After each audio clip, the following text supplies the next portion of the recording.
character, the producer of RuPaul's Drag Race Season 13, Miss Kandy Muse. What's going on, girl? Hello. Hi. Kandy Muse. Welcome. First off, what is the look giving on Zoom right now? We're kind of natural. Right now, we're going for a little neon summer moment. I know we are in the fall, or technically the winter, but I'm not a girl that goes into browns and burgundies. I'm like yellows, neons, orange, bring it all. I feel you. Stay bright, honey. Keep that light bright. Did you go out this weekend? So, I've been working. I've been a very, very busy girl. It's the first week that I have off in the entire year. So I actually just stayed in and slept. Okay, because I was out last night and I met your daughter, Kandy Muse.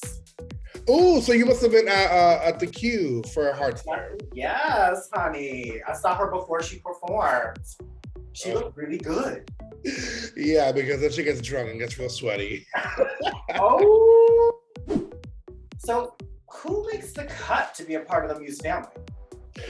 Interestingly enough, when I was first creating my drag persona, I didn't have intent of having a drag family. I found a drag family which we created and named the House of Aja, and that went along for many, many years, and we traveled, and we broke up, and then one night I was just out and about and found my daughter out at a bar at a competition that she had won 5 times in a row. And I was like, oh, this bitch is sickening. And then we were hanging out outside of drag for like a good 2 months before I asked her to be my daughter, because I need to know you a real bitch before I even commend you to, be within my drag family. So if you want to be within, not even just my drag family, just in my circle of friends, you have to be a real ass bitch. So that's really what it really takes. Not that I'm looking for any takers to come back to the house. I was gonna say, do I get to audition? I guess a 2-month process to see if you're a real bitch to be a Muse. The amount of times I hear people tell me all the time, and it's happened a lot with Drag Race, that they want me to be their drag mother.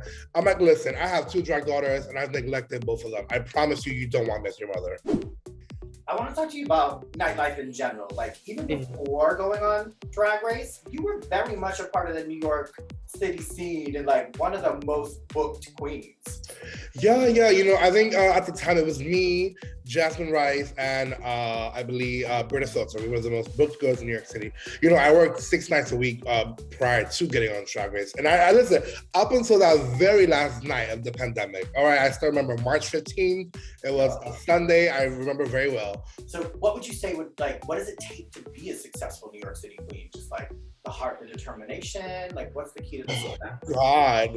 It takes so much, because the thing is, okay, here's the real tea. In New York City, everyone gets an opportunity.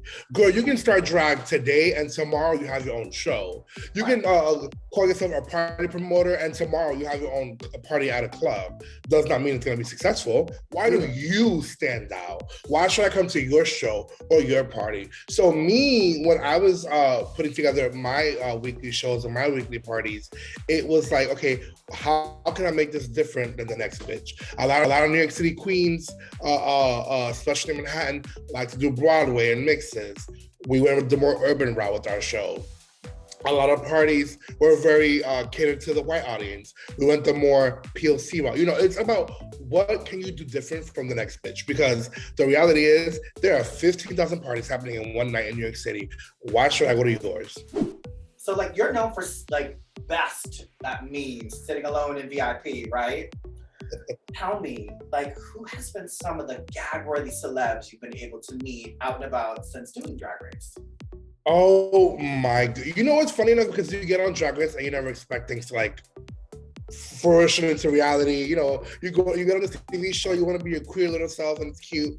And then you get off the show airs, and the people that you get to meet and the people that slide into your DMs, it's wild. I remember during the season, for some reason I was checking who was following me, and then I saw Miley Cyrus was following me, and I was like, wait, what? And then she slid into the DMs and was telling me how obsessed she was with me. And then Ariana Grande was such a big supporter throughout the entire season, and she would send me voice memos, and just one time she shared my baby photo on her story, and she is just the sweetest person ever.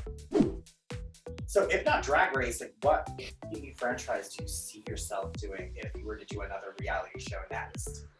Okay, so I love that question because I do want to do more reality television shows. And well, I want to do television, period. You know, I'm about to be on a new season of iCarly on Paramount Plus. So television is what I love to do. But reality television is what I am fucking good at.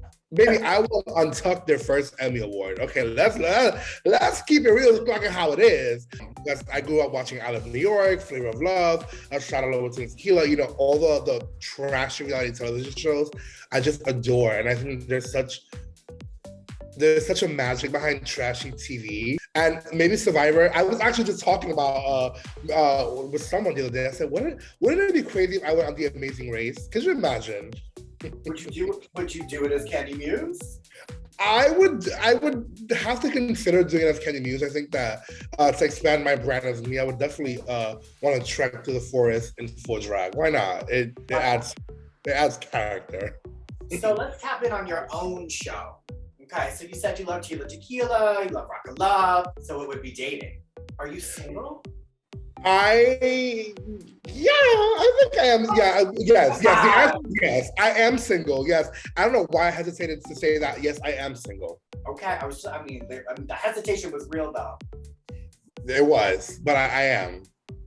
So what would it take to be on your dating show? I mean, asking for a friend. You know, I think that when I look into a guy, you know, a very, you know, attractive guy, tall, I always find myself being the tall one. I'm 5'10". I'm tired of being the tall one. I want to be dainty. I want to feel like a woman. Tall, you know, funny. And if we're going on a TV show, bitch, you better make some good television. You know, I need cocky, I need annoying, I need it all. But mainly, I need a sweet guy that's gonna have his best interest in me.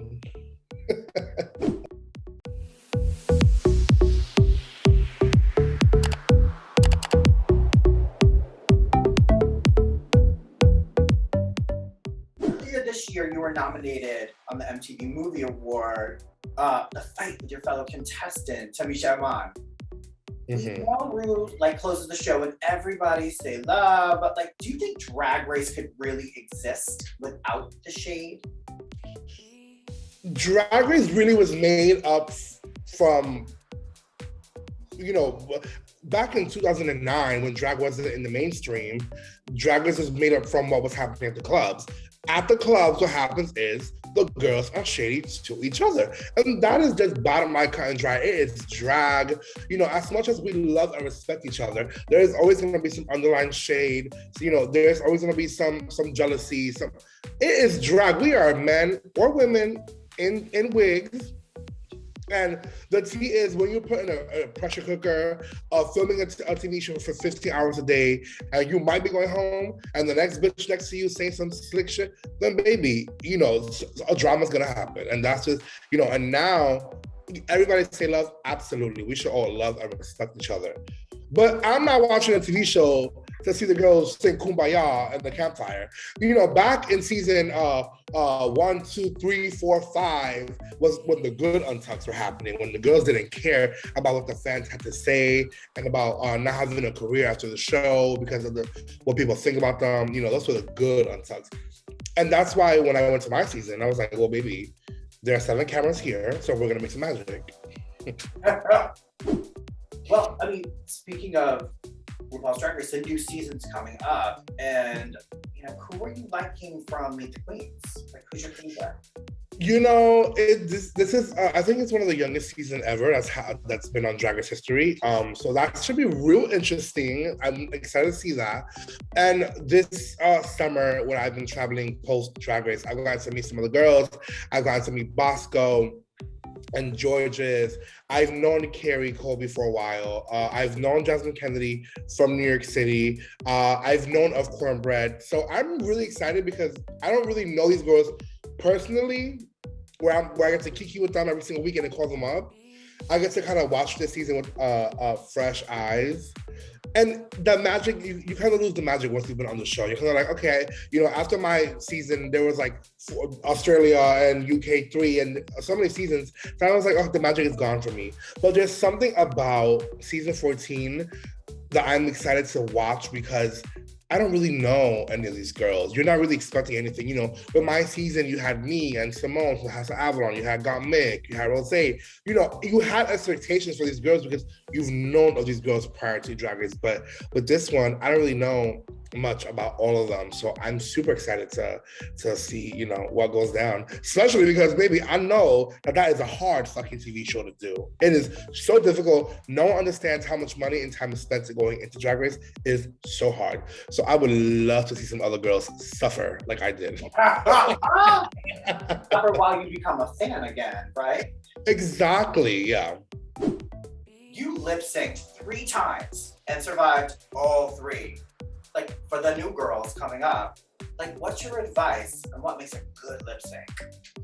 You know, I got to lip sync 3 times during the season, and then I got to lip sync a few times during the finales. I think I'm one of the girls that has lip synced most times in a season in the entire show history. I think it's Silky, me, and Simone. What I can say, when it comes down to lip syncing, baby, give it your all, because every single time, especially if you're a performer, and when I worked in New York 6 nights a week, what I do is performing. So you were not going to put me on a stage and I was not going to slay. So if you're a performer, give it your all and like truly leave it all on the stage, because there are times where I watch back the show, I'm like, fuck, I wish I would have done this. And I wish, or like I watch back like a lip sync and I'm like, oh my God, why did I do that? I didn't do this.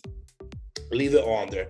Do not be scared, because it is a terrifying, I mean, you're gonna be scared, but try not to, because it is a terrifying feeling when RuPaul's like, the time I start feeling lip sync for your life, because it truly feels like, I mean, the reality is one of you is gonna go home. So it truly feels like RuPaul's gonna pull out a gun and shoot you and be like, okay, you're done, bitch, goodbye.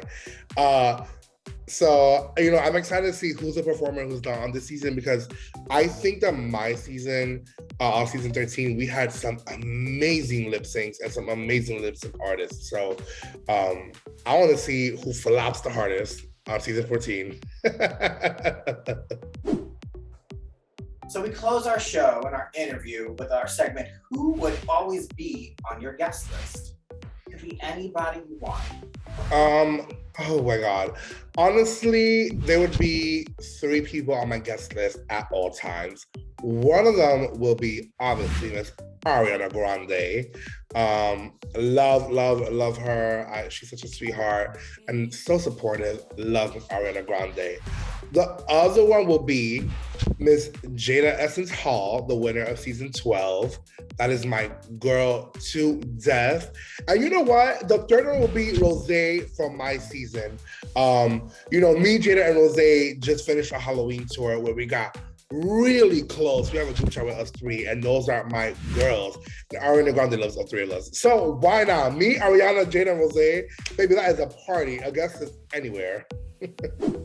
Thank you, Kandy Muse, so much for doing my little new show. I so appreciate you. Having me.